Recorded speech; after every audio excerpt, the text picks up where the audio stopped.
The end of the fall semester is getting closer, which may be good news for some students, but a stressor for others. Coming up, we'll show you how one campus department held an event that helped provide some relief for those unsure about their future after fall graduation. The spookiest day of the year is finally here, but it's not the only reason people are feeling a little spirited here on campus.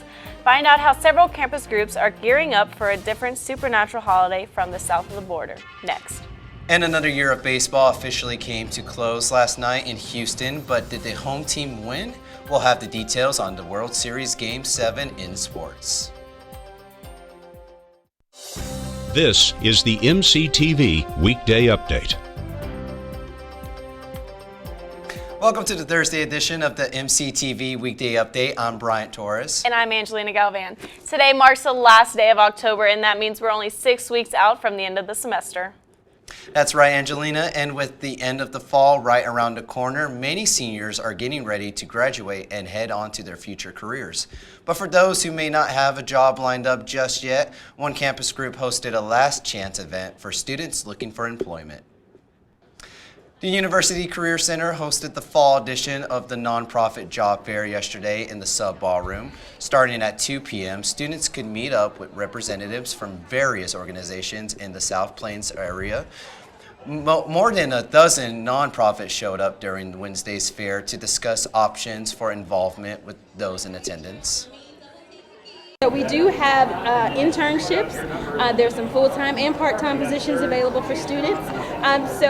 The main thing that we're encouraging students to do is to come out, shake a hand, find out what's needed, and be active, get involved. Yesterday's fair featured a Halloween theme complete with candy and other treats. Students also had the chance to win prizes if they filled out a survey before leaving the event. Wednesday's event was the last job fair offered by the University Career Center for the fall semester. The UCC's schedule of fairs for students will resume in February with the Summer Camp Job Fair. For a full list of events being held by the UCC in the spring, visit careercenter.ttu.edu and click on the Events tab at the top of the page. For the second year in a row, aspiring filmmakers on the Tech campus have had a chance to show off their skills and win prizes as a traveling film festival makes a stop in Lubbock. The 2019 edition of the Campus Movie Fest officially kicked off yesterday in the Media and Communications building. Students interested in participating in this year's festival stopped by the East First Floor Student Lounge to sign up and grab video equipment. Students were offered cameras, tripods, microphones, and even a laptop to bring their idea for a film to reality. Participants will be able to keep the equipment until next Tuesday, when they will drop off their items and submit for the short film for the CMF competition. Then, on Friday, each of the winning films will be announced and screened during the CMF premiere event in the sub ballroom. Campus Movie Fest is the largest student film festival in the world. This year marks the second time CMF has made a stop on the Texas Tech campus.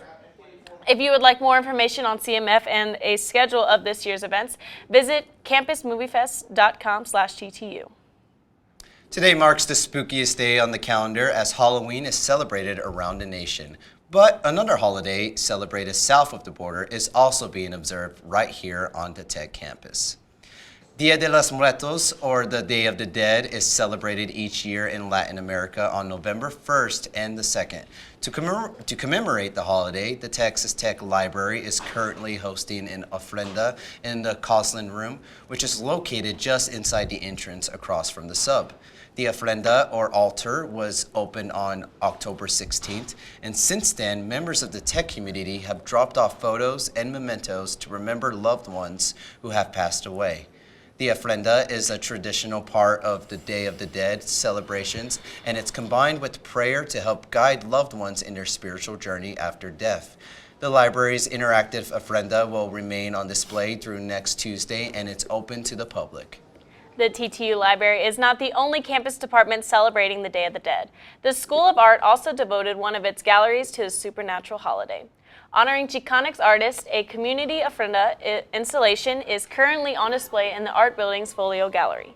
The exhibit features a traditional ofrenda that is curated by Dr. Leslie Wolf and students in her art history undergrad seminar. This year's ofrenda focuses on artistic and cultural contributions of 3 artists: Luis Jimenez Jr., Gilbert Luan, and Laura Aguilar. Along with the ofrenda, the exhibit also has an interactive portion titled I Want to Honor, which gives visitors the chance to take a tarot card and write down the name of a loved one they want to be remembered.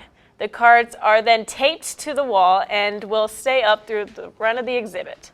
The School of Arts Community Ofrenda will be on display through next Monday.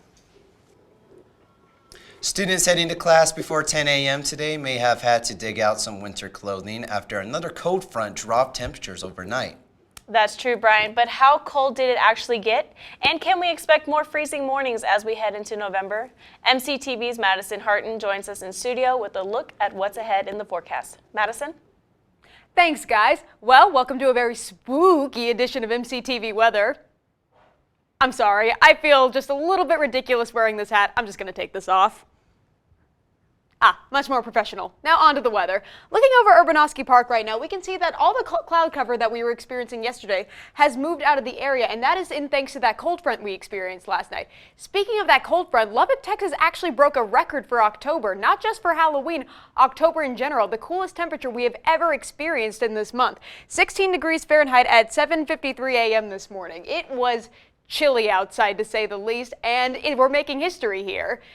But we did experience a little bit more warm weather for today. It looks like the high for today got to climb up to about 55 degrees, so a little warmer than what we've been experiencing the past couple days. Sunny and cool conditions and a south by southwesterly wind coming at 10 to 15 miles per hour. And then for tonight, the spookiest night of the year, temperatures are going to drop back down to 33 degrees, clear and cool conditions, and a south by southwesterly wind coming at 10 to 15 miles per hour. But for the most part, we aren't going to be seeing a drop back down to freezing, at least not for tonight for the South Plains. All over the South Plains, we're going to be experiencing just a little bit warmer than we have been the past couple days, which isn't saying much considering it has been so cold, but it looks like we are going to be seeing some warmer weather, at least for the spookiest night of the year. So that'll be fun if you're planning on heading outside, getting some trick-or-treating done, or going to any fun Halloween parties or any fun Halloween get-togethers. It'll be great. Going into tomorrow, we can see that the cool temperatures are going to drop back down a little bit going into tomorrow morning. Our coolest temperatures are going to be just before sunrise. Coldest out there off of the Caprock is going to be around Dickens and Childress at 29 and 30 degrees, but none of the Lubbock metropolitan area is going to be experiencing very much better, 29 here in Lubbock, but it is going to warm up as the day goes on for tomorrow. Looks like Lubbock, Texas is going to be seeing a high of 62 degrees, and it's going to warm up to about the mid-50s, 60s around here in the South Plains, so that should be good. Looking into tomorrow, we can see that the temperature is going to jump up a little bit for the high, 61, but it's going to be even cooler. 29 is going to be our low for tomorrow with a northwesterly wind coming at 10 to 20 miles per hour. For Saturday, we will be seeing a little bit more cloud cover, but nothing compared to what we were seeing yesterday. 55 is going to be our high for that day, 33 is our low, and an east by southeasterly wind at 10 to 15 miles per hour. Now going into Sunday, again, keeping the cloud cover, which is going to make it just a little bit colder that day. 69 degrees is going to be our high, 41 is going to be our low, and a south by southwesterly wind coming at 10 to 15 miles per hour. Now, happy Halloween, everyone. Stay safe out there with that cold weather. There still is a chance for ice on the roads if we do see any chance of precipitation tonight. Keep it safe out there. I'm Madison Hartin for MCTV Weather. Back to you in the studio. Thanks, Madison. Texas Tech Burkhart Center is known throughout the country as a leader in autism education and research. And a part of the center's mission is to improve the quality of life for students here on campus. But along with local efforts, the center is also focused on helping people with autism beyond the university's borders. MCTV's Sarah Costanza has more. According to the Centers for Disease Control and Prevention, 1 child in 59 is diagnosed with an autism spectrum disorder. For those that live in rural areas, it can be very difficult to find the resources that they need. So the Burkhart Center for Autism Education and Research has taken its show on the road. I was born and raised in a very small rural central Texas community, and I realized how difficult it is just to even go to a regular doctor's appointment because we did not have a hospital, we didn't have a medical clinic, and so we sometimes had to drive hours to get to see a physician. And I realized that families who have children with autism have additional difficulties in being able to find some consistent care, finding a doctor that can help them with their child's needs. And we really wanted to help try to lessen that burden when it came to providing behavior analytics services. Jennifer Hamrick and Christy Chapman are the creators of the Burkhart Center's mobile clinic. The Mobile Outreach Clinic for Autism, also known as MOCA, provides resources to individuals that would otherwise have difficulty accessing resources for children with autism.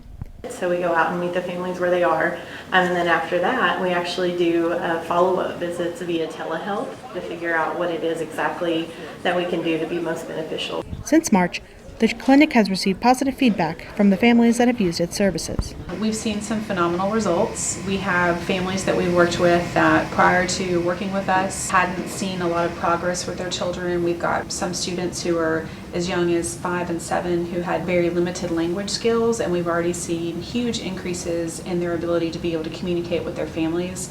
And it caused so much in terms of relieving some of the stress. We can see that families are even so much more engaged, and they're excited and they're happy to meet with us because they know that what they're learning through these meetings are really helping not just the child but the family as a whole. Since March, we've been able to serve 78 families in addition to school district staff that normally wouldn't have access to these services unless they were to come to a bigger city like Lubbock or Dallas. The mobile autism clinic currently serves West Texas but plans to expand as resources permit. They also plan to raise more awareness in the future of the services available to individuals with autism. For more information about the Burkhardt Center in Mocha, visit departments.ttu.edu/Burkhardt Center. For MCTV, I'm Sarah Costanza. The women's soccer team is gearing up for tonight's final showdown in the regular big season play, and it just happens to take place on Halloween. With that in mind, Tech Athletes is inviting the community out to enjoy some holiday fun before cheering the team on to victory. Starting at 6 p.m. tonight, the Student Athlete Advisory Committee will be hosting a trunk or treat in the parking lot of the John Walker Soccer Complex. Future Red Raiders are encouraged to show up in costume and fill up their buckets with sweet treats. Along with the candy, any child dressed in costume at the event will get free admission to tonight's soccer game. But regardless of whether you attend the game, tonight's trunk or treat is free and open to the public. Then at 7 p.m., the Tech soccer will hit the field and take on Kansas State Wildcats.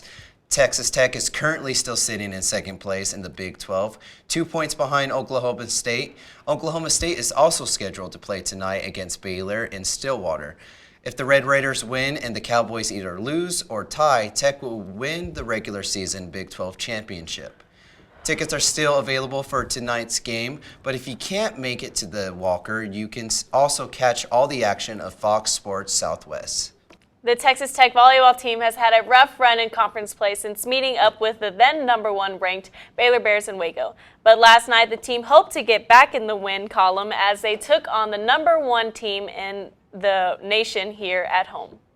The top-ranked Texas Longhorns made a stop at the United Supermarkets Arena for the second showdown of the season with the Red Raiders. The Longhorns came into the series having won the first contest back in September, but Tech hoped to even the score with an upset. Unfortunately, the Longhorns were too much for the Red Raiders, and they took home the win, 3-0 with the loss. The Red Raiders are now on a 3-game losing streak, and they are sitting in the middle of the pack in the conference. The team is hoping to get back on track as they take on the Kansas Jayhawks in Lawrence next Wednesday. The Jayhawks are in 6th place in the Big 12, and they suffered their first loss to the Red Raiders earlier this month. First tip on Wednesday game is scheduled for 6 p.m. Major League Baseball officially wrapped up its season last night as the Nationals topped the Astros in Game 7 of the World Series 6-2. The Nationals ended Houston's hope of a second World Series victory at Minute Maid Park in front of the crowd of Astros fans. With last night's win, the Nationals made history as the only team to earn all 4 of its victories on the road. The win also gave the Nationals their first ever World Series title and their first appearance in the Fall Classic. They are one of the only 2 teams to ever win the World Series in their first time competing for the championship. The Astros ended their year after making a huge comeback in Games 3, 4, and 5. But after returning home, the Astros dropped Game 6, only scoring 2 runs to the Nationals' 7, setting up last night's series finale. The Astros were hoping to bring home a second World Series victory after winning their first championship in 2017. So, Brian, do you have any big plans for Halloween? Not really. Halloween's not my thing. Oh, so you just wear stuff like that every day? I don't know what you're talking about. Well, that's all for today's edition of the MCTV Weekday Update. Thanks so much for joining us, and be sure to check ttuhub.net every day for more news. We'll see you next week.